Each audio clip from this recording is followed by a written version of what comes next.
Asian stories, and this panel is about East Asian representation. We'll focus mainly on East Asian representation on stage, but we'll also go into East Asian representation on screen, both TV and film. So thank you very much for coming, and I'd like to introduce our guests and panellists for this evening. So we have Dan York, who is a playwright, an actor, and an activist, and he has appeared on many stages, including the RSC, and the National Theatre, the Donmar Warehouse, and the Royal Court. His recent play, Forgotten, was produced in co-production with Yellow at the Plymouth Drum and at the Arcola Theatre in November last year. And beside him we've got Kumiko Mendel. Kumiko is the current artistic director of Yellow and was also the co-founder of A Thousand Plays, A Thousand Plays Theatre Company. Beside her is Amy Ng, who is the playwright for Under the Umbrella, which is coming next week. Very scary. But she is also on attachment at the National Theatre. Is currently writing a play for Yellow and for many other companies as well. And lastly but not least, we've got Naomi Sumner-Chan, who is the founder of Brushstroke Order, which was founded in 2016, which is a new writing company. And Naomi is a Manchester-based playwright, dramaturg, and creative director. So I'd like to start off really just by talking about why we need this discussion really about East Asian representation. What personal events have happened in the lead up until now to suggest that we need a real voice when it comes to representation on stage. Can I start with you, Dan? Yeah, well, I mean, it's interesting. I was writing a thing. There's a whole controversy at the moment going on about this proposed children's sitcom, Living with the Lambs. And we can't live with the lambs, and they're going to say we can't. And I was writing this thing about it for Metro the other day, and I wrote something like, we're supposedly quiet model minority group. We've kind of been involved in all the biggest casting scandals to me. I mean, it goes back, you know what I mean? I remember when I was just out of drama school, Miss Saigon,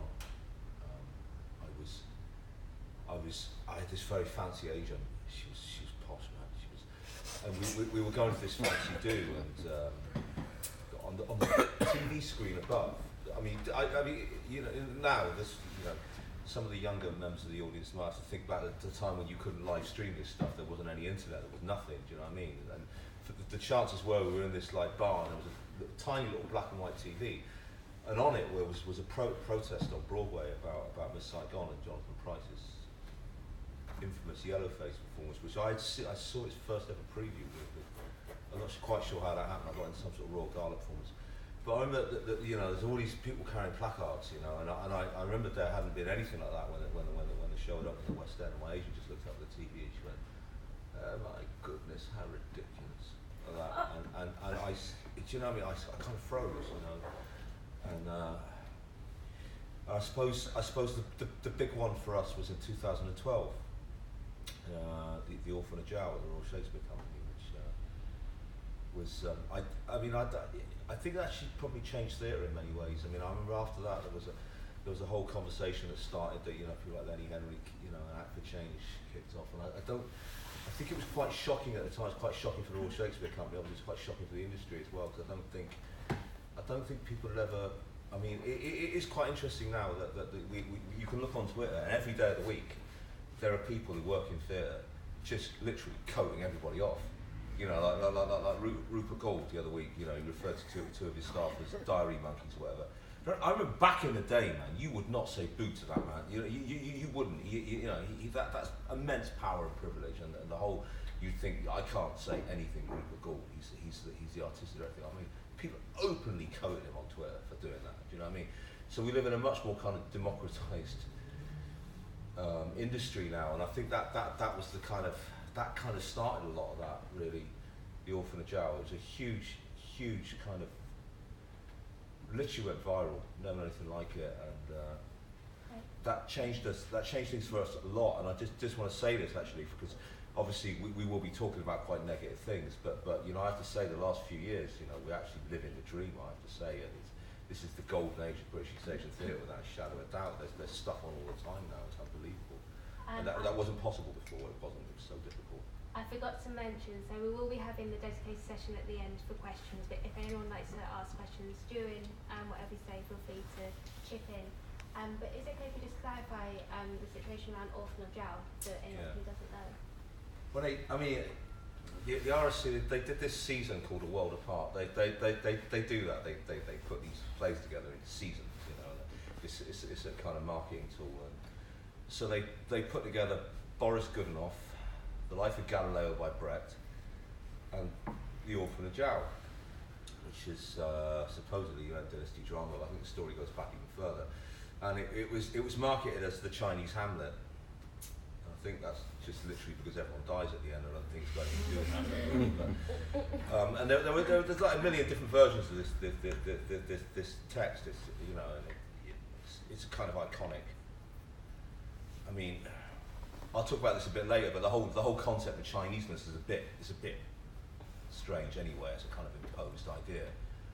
China and Chineseness. It was from the Yuan dynasty originally. So there was a whole thing. It kind of went around. People were going up, and a few people went up. Not that many people went and auditioned for it. This is how bad it was. Do you know what I mean? And they ended up casting it with, I mean, three very young East Asian actors, not doing very much in it. And what happens with the RSC is when you know, they have these things called player cast contracts, which basically means that you turn up and you play anything. You know, they need a messenger in this scene. They need someone to drag a dead body on in another scene. You just you know, and two of the roles the young East Asian actors ended up playing was a maid and two parts of this massive puppet dog. So that was just dynamite on Twitter. Two maids and two dogs and a maid. And the dog actually was two East Asian actors and a black girl, so it was equal opportunities dog. So, you know, I mean, it was so incendiary. It was just off the scale, and you know, we ended up. I mean, I always say, you know, I didn't know what Facebook was before that. Even I couldn't, and I've just got. You know, I've got a massive social media problem ever since then, really. It is responsible for an awful lot, really. But I mean, you have to, at the time, we were in Facebook groups talking about, could we get one East Asian actor carrying a spear at the back of the stage at the National Theatre? Do you know what I mean? I mean, in fact, we were opening Forgotten in Plymouth, so I remember coming in and the National Theatre were touring the Scottish play, and I saw Elizabeth Chan. Who's in that production, and I thought, here we are doing a British East Asian play, and here's somebody touring with the National, bumping into each other in Plymouth. I can't, you know, 2011, that just wouldn't have happened. It just, you know, it would not have happened. It's the idea of casting now becoming much more centered around, much more aware about diversity, and actually when you do have a Chinese character, or East Asian character to be played by an East Asian is actually more important than the story. Well, I mean, I think we've made that off limits now. The idea that you could cast a white actor, or you could fly people in from other countries to do it. We've kind of made that off limits in a way. You sometimes get people, you know, moaning about the fact that PC has kind of restricted artistic freedom, which is just bonkers. Really, I don't really understand that logic, but yeah, there's no doubt about it. That kind of stuff. I don't know how much anyone would dare, though they did dare to do it at the print room a couple of years ago, and got, you know, I don't think the reputation's ever recovered.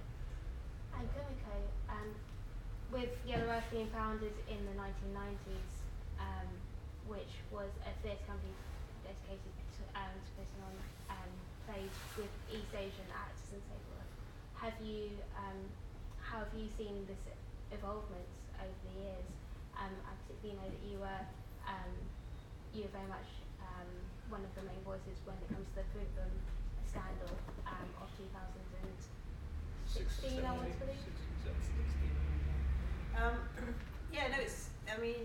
Like you say, so I was one of the founder members of Yellow Earth, which was founded in 1995, and there were 5 of us who were actors, and we started sort of creating work for ourselves and people like ourselves, because we were getting fed up with the sort of work that we were being offered, and really wanted to explore more our own, as at the time, more our own stories, our own heritage, and we had quite a physical, quite a few of us had trained in a much more physical background. So my background is in a cock, so I was quite interested in devising and improvising and that sort of work. And then it sort of, it evolved, and it grew quite fairly fast, and it was led by David Say, and I became much more involved in the outreach and community work, which I was really, doing my own thing and really having a good time. And it carried on, and the company grew, and then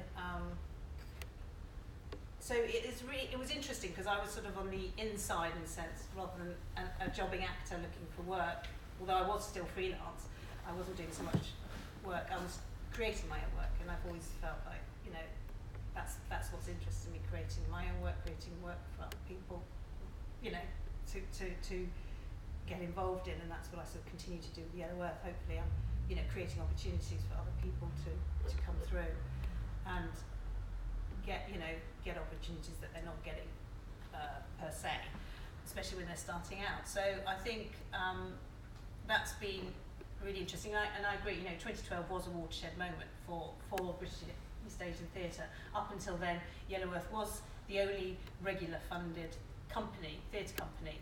So there was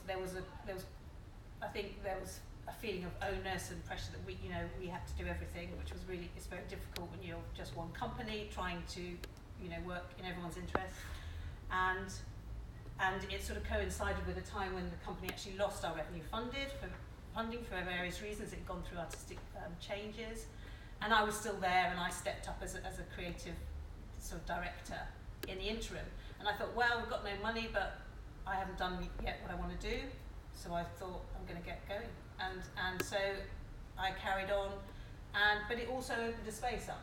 I think we also agree in the terms of the amount of people that had got involved with the Orphan and Zow campaign, and then the subsequent opening the door, which was this big event at the Young Vic, which was an open space where actors came. I don't know how many people attended. It was big. There was a lot. There was loads of people we'd never seen before. It was really exciting. Some people we've never seen since. Yeah. That's later. But that's people come and go. But it was quite that was a moment, and then people started to feel emboldened and thinking, yeah, we can do this. We can make work. We can do I'm interested in this. I'm interested in that. The Arts Council were listening. People were listening.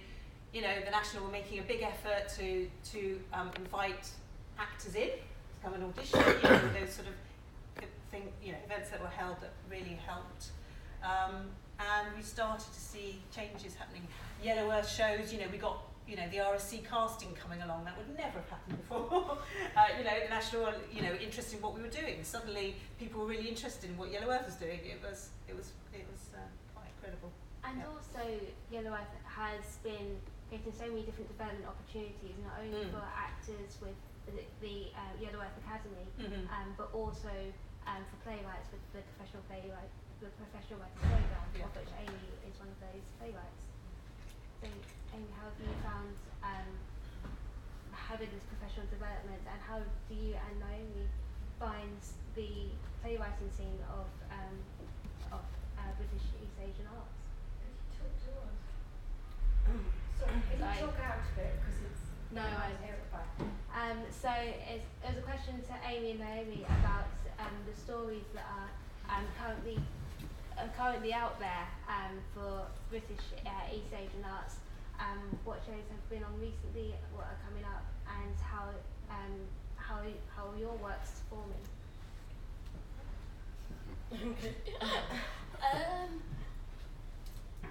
On the way down here, the train, I'm Manchester based, I was having to think about the kind of north-south divide, and it feels like there's a lot going on in London, a lot of shows. They've got like the Cannes Chinese Arts Now Festival, and it feels like it's like sort of less going on in the north. Although I'm really, really excited about production, I'm really excited about at the moment, which opened last night in Lancaster at the Duke's, is Glory by Nick Ahad.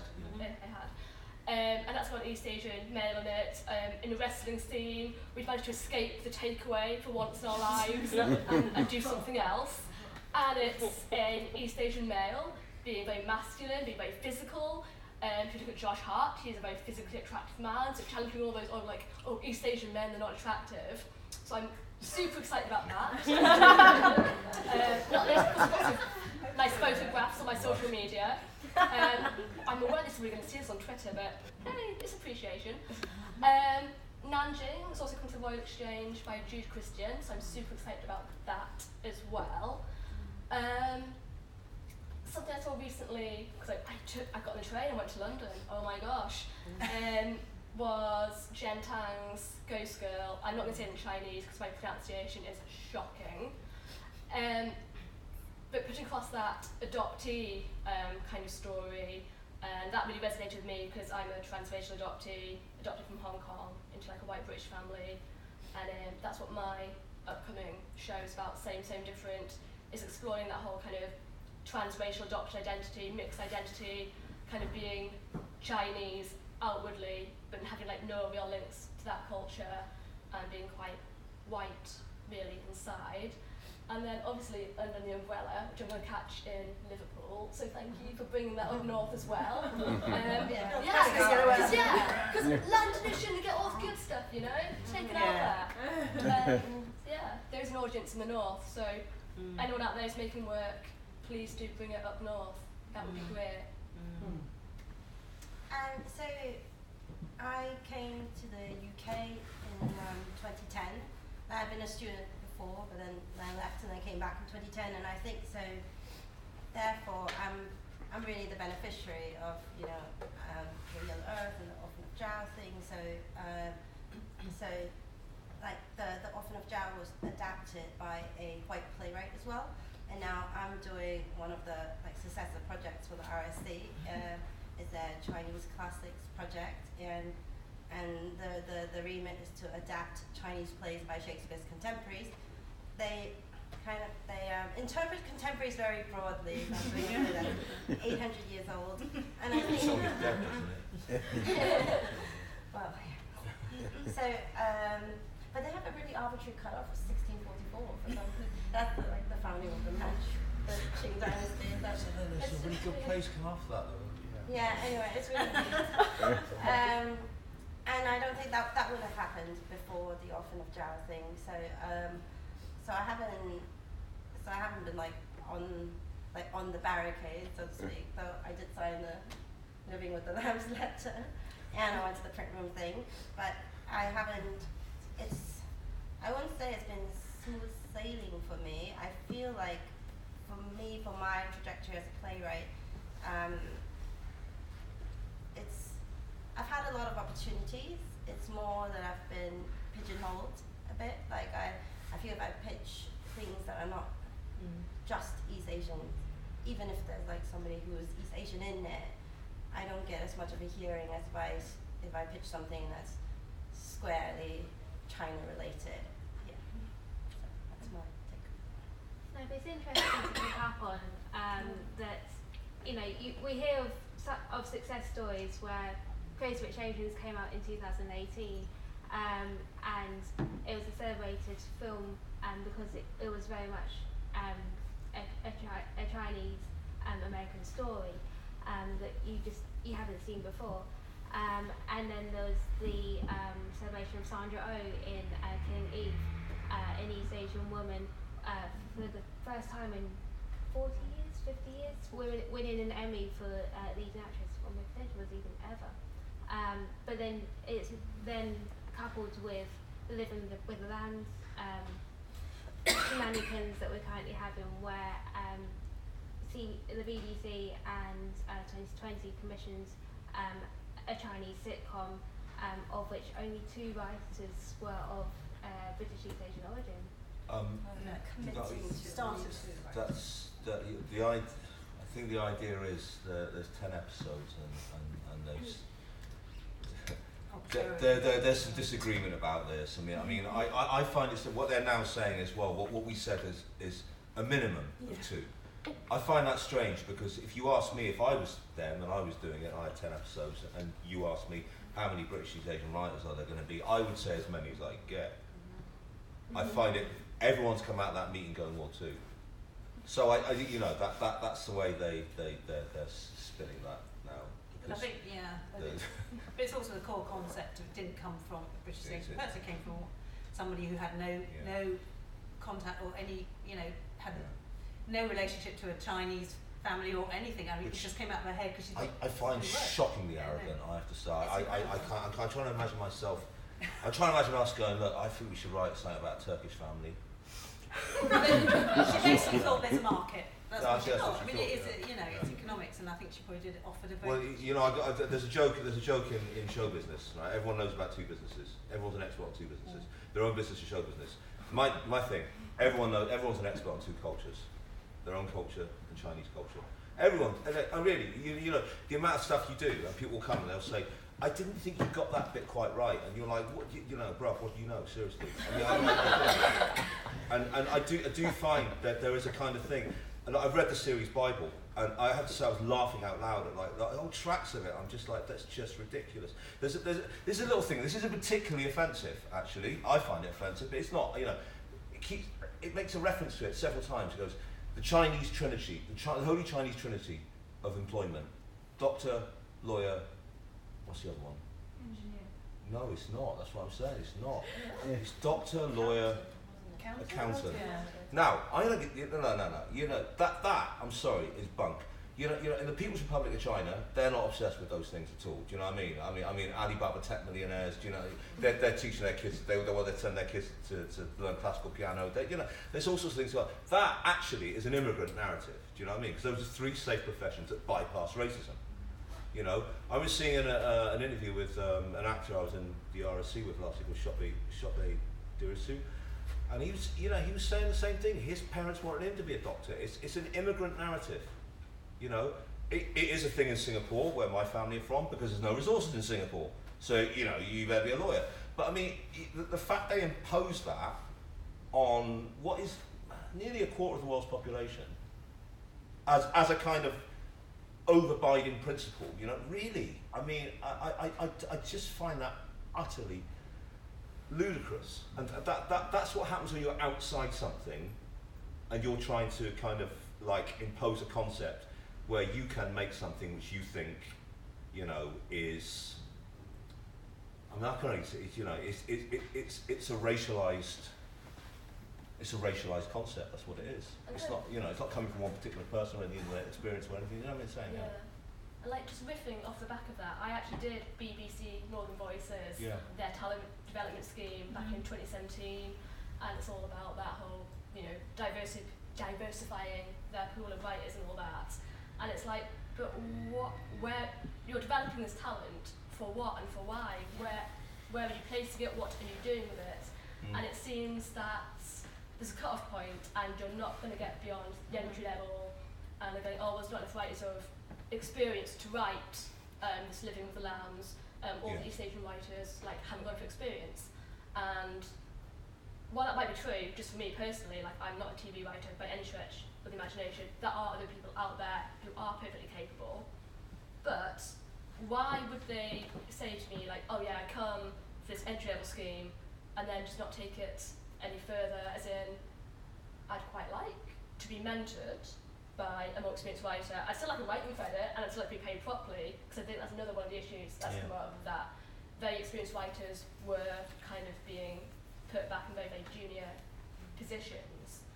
But no one's kind of making that offer to sort of more beginner writers to do that. And going back to what Amy said,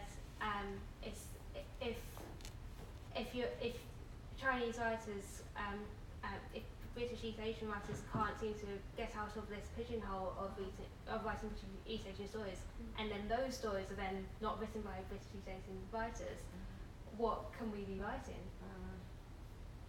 And so,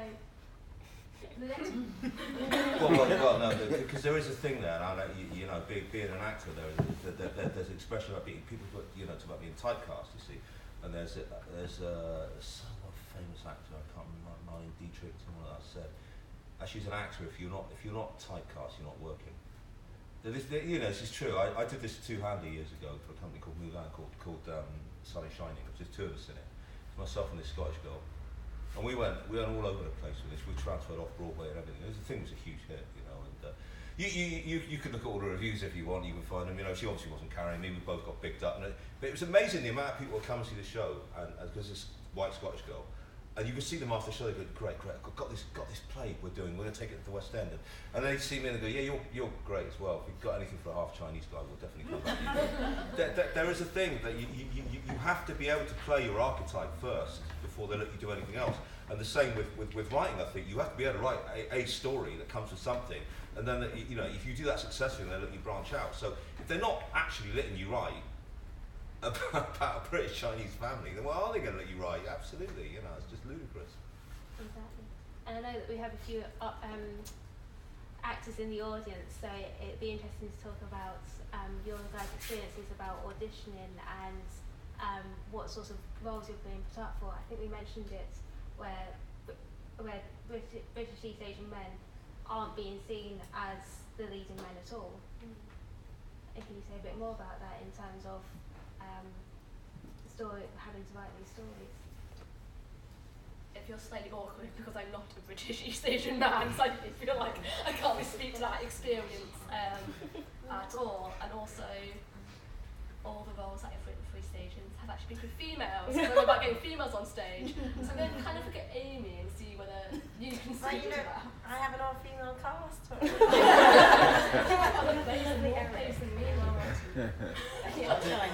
True. Deng Xiaoping? Yeah, kind of paragon of, like, I don't know, political virtue or so I'm writing a play about Thatcher in China, about the Hong Kong negotiations. So there's obviously Deng Xiaoping, but you know, he's a tyrant, so I'm probably not like contributing to like strong, positive Chinese architects. But I will make him a complex tyrant. But it is that idea of just having these opportunities for actors to play a huge variety of roles and not just, you know, the takeaway owner next door. There is a massive problem with East Asian males, I have to say, in their portrayal. And I do think actually, no, a tyrant is very good. If he's at the centre of the story, it's very good. If you ask me who I'd rather play between Mao Zedong and would-be takeaway owner with a terrible accent and 4 lines, I mean, you know what I'm going to choose. You know what I'm saying? It's like, I mean, I'm talking about my casting bracket really here because I do kind of play psychopaths generally. That's what I call that. Stock and trade psychopaths and simpletons really. But I mean, there is a massive East Asian males is really. You know, sometimes I think we're in danger sometimes getting caught up in that white feminist narrative, which is we need more women on the stage, and I completely agree. We do. But you know, the thing about diversity is diverse, and there is a massive.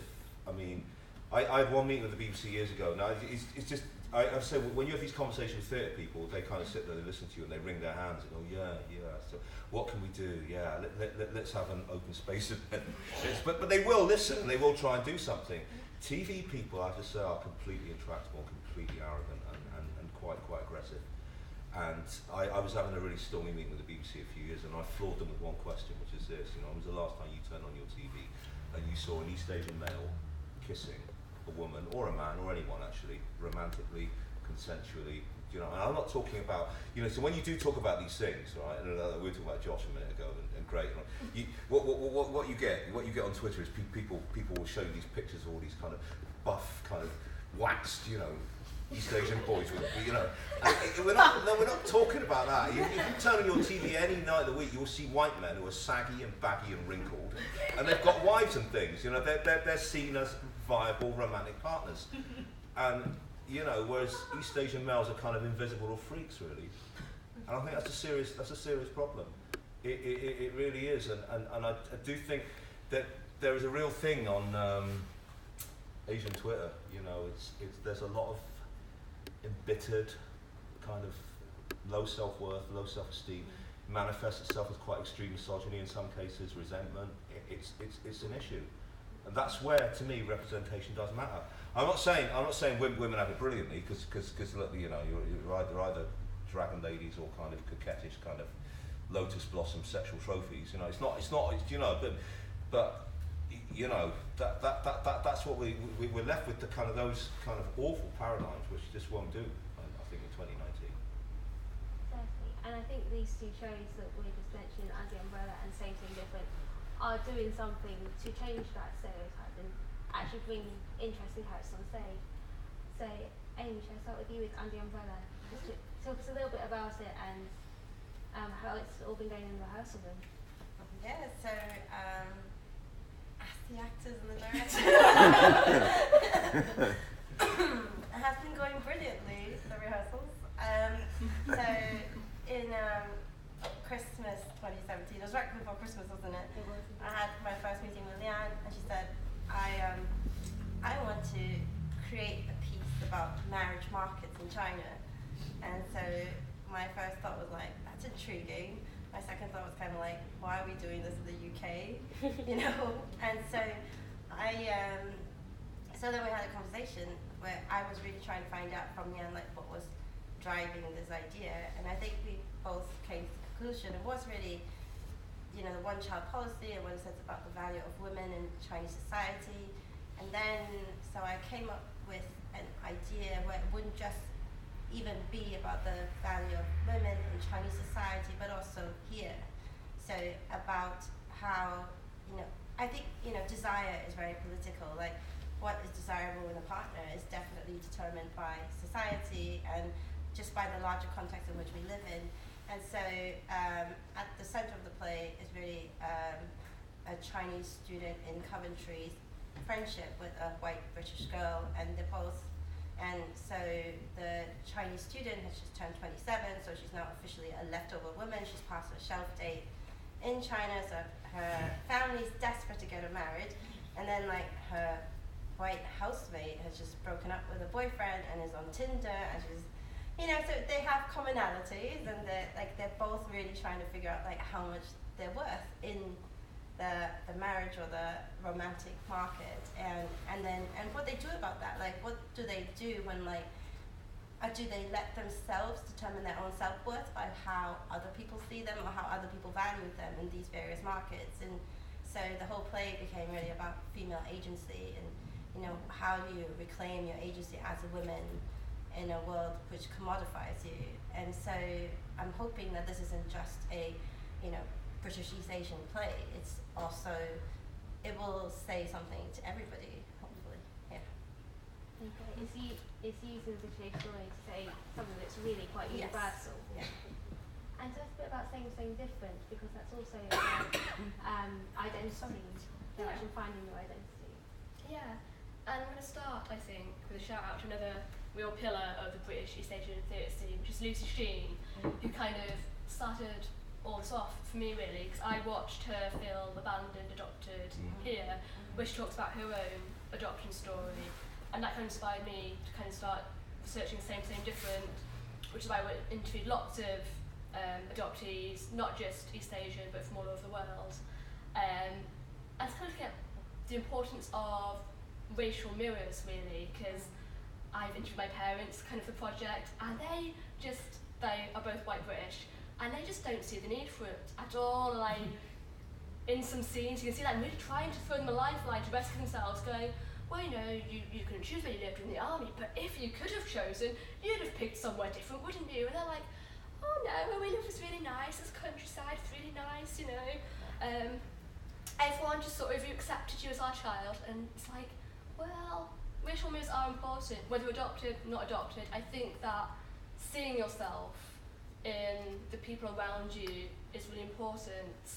And I guess that's what we're talking about here tonight, isn't it? That a lot of our community perhaps doesn't see themselves maybe outside of their own family, sort of in the mainstream media. If they go to theatre, they're not seeing them on stages. That puts limits on what they think they can do, perhaps. And there's what's it called now?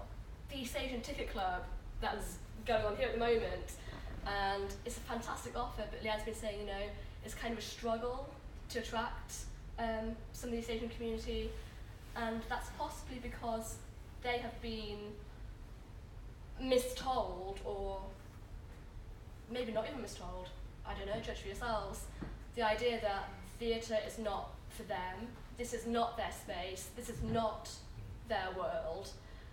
And that means that even with a really good free offer to come and see something that, you know, is very much for them, they're just like, no, how do we cross that threshold? All the tickets are gone. Oh, I Oh, think that's what I heard. I was like, oh. I'm sorry. That's really awkward. They've gone really quickly. I think we just talked about in general with East Asian. In terms of getting them in, Yeah. when they have to pay.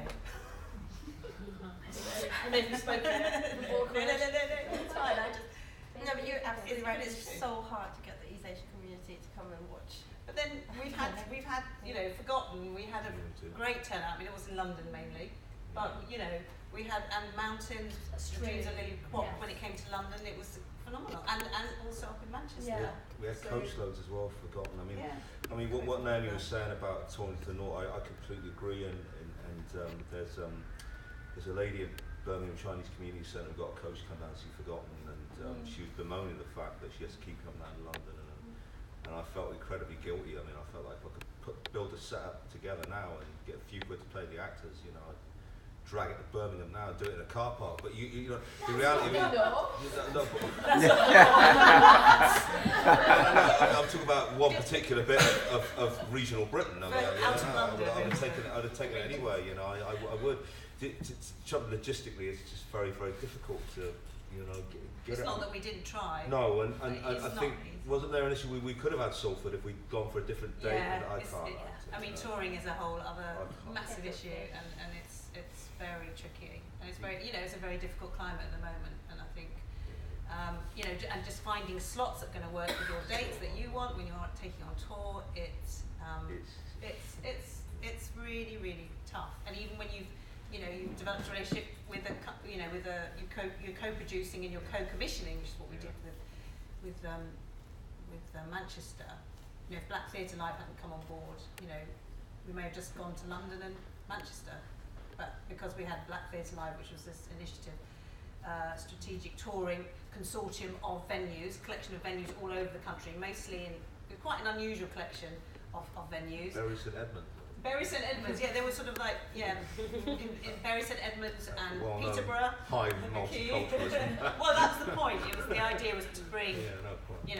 non-white work to quite white areas, and it was really fascinating. And they worked really hard to get, to do the outreach, to do the marketing, and some were more successful than others. But it was it enabled this play to go all over the place, down to Poole.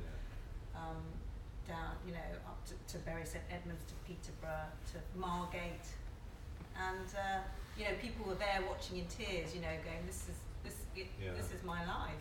I've never seen anything like it before, and it was a fantastic production, so it was just very empowering, and and I just, for us as a theatre company, as Yellow Earth, we are a touring theatre company. That's our remit in terms of our funding. So we have to take stuff out of London, which is great.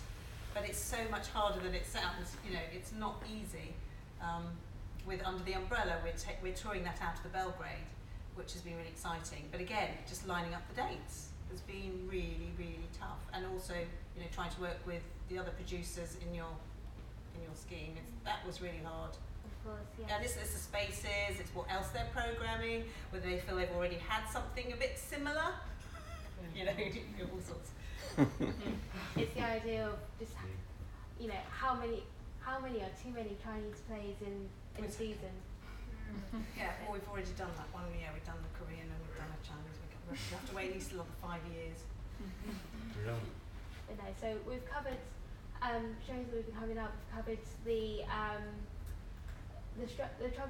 struggles we're having both as actors, particularly male actors, and stereotyping and writers and what stories we can tell.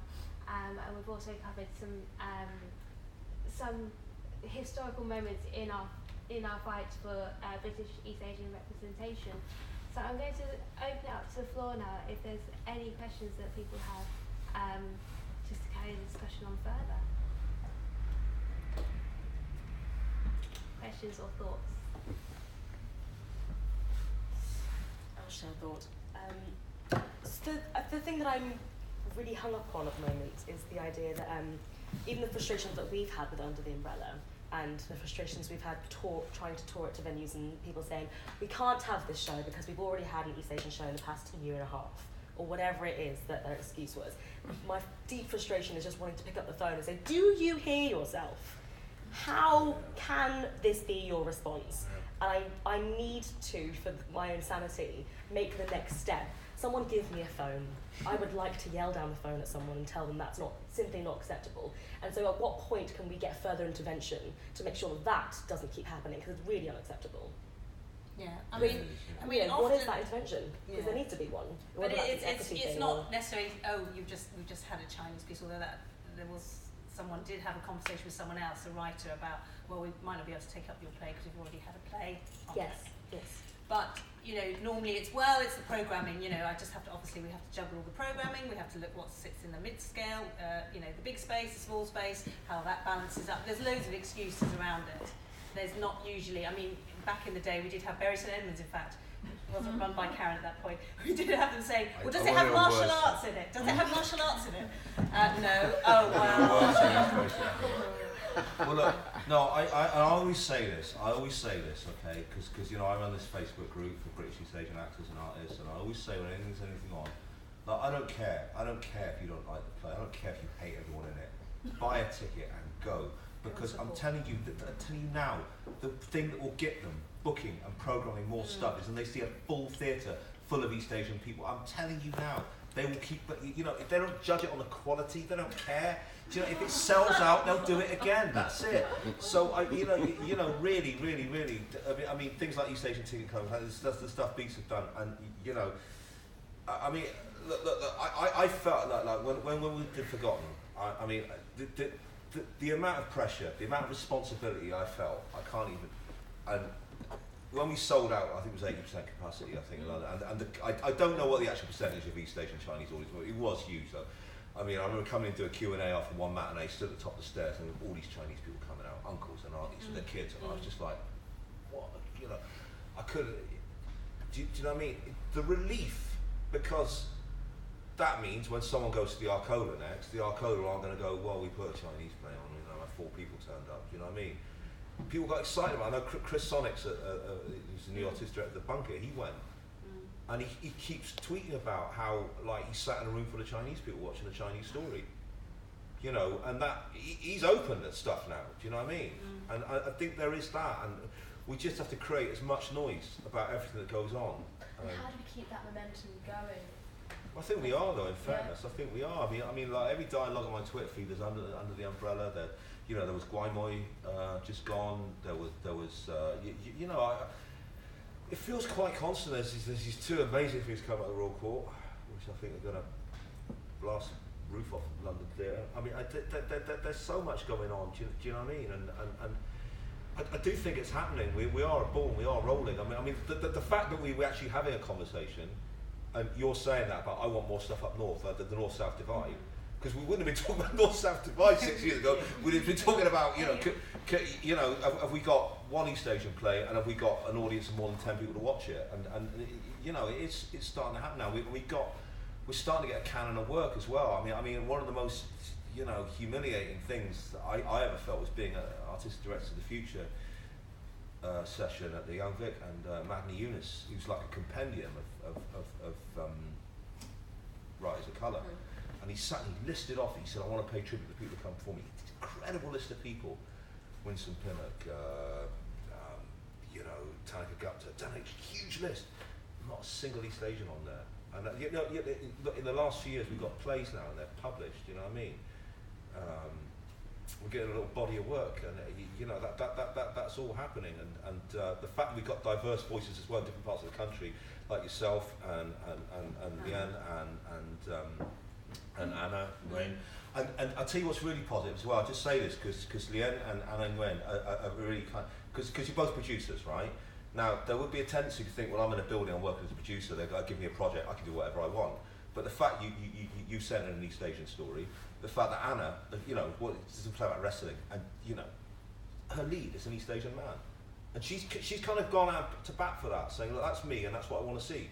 Because I do that, I've been quite belligerent about that in the past. I've had like hilarious arguments with people. I was on the Orange Tree writers course, and they staged one of my short plays, and I wrote next to the cast, any ethnicity. It wasn't specific. It was set science fiction play set in the West Country, and they gave me this list of actors at the Orange Tree who all worked there before, and they were vanilla. You know what I mean? They were white people central. And I'd have a conversation with this director, and I said, look, I don't do that. Do you know what I mean? That's not, I need to see people like me in my cast, in my story. I don't care if it's not about chopsticks and Chinese takeaways. I need to see East Asian faces in it. I don't care.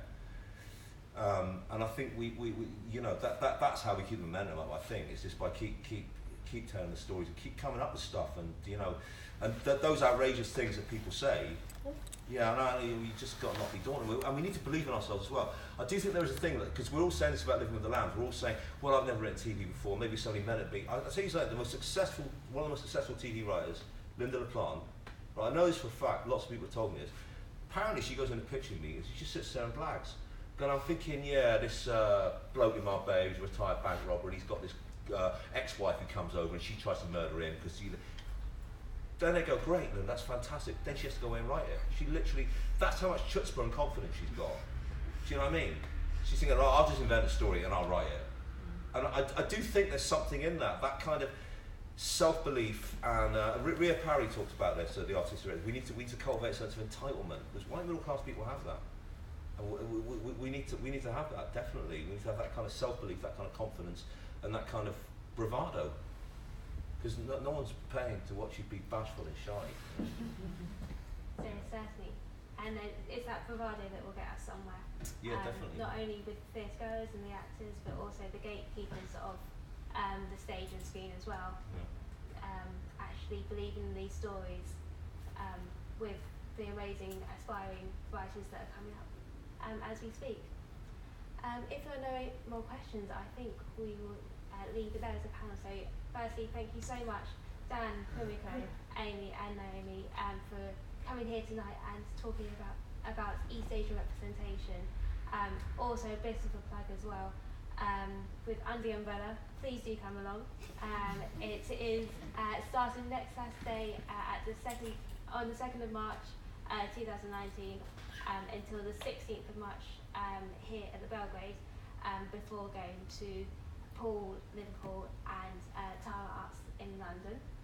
And look out as well for Same Difference, which is currently in casting at the moment. Yes, we are casting at the moment, and it will be on tour starting at York Theatre Royal on the 26th of April and touring to venues across the north of England until the 15th of May. So if anyone's kind of a bit more north, or just buy a ticket like Dan says, if you can't actually get there, whatever, just buy a ticket. Come. Thanks. Awesome. And Glory is coming here. I can't remember when. Yes, it is. Glory's So Glory is coming here at the beginning of April at the Belgrade Theatre, and it's also touring to various venues across England. Also shout out to Anna and Lian tonight. It's their press night, so good luck to them. And thank you very much.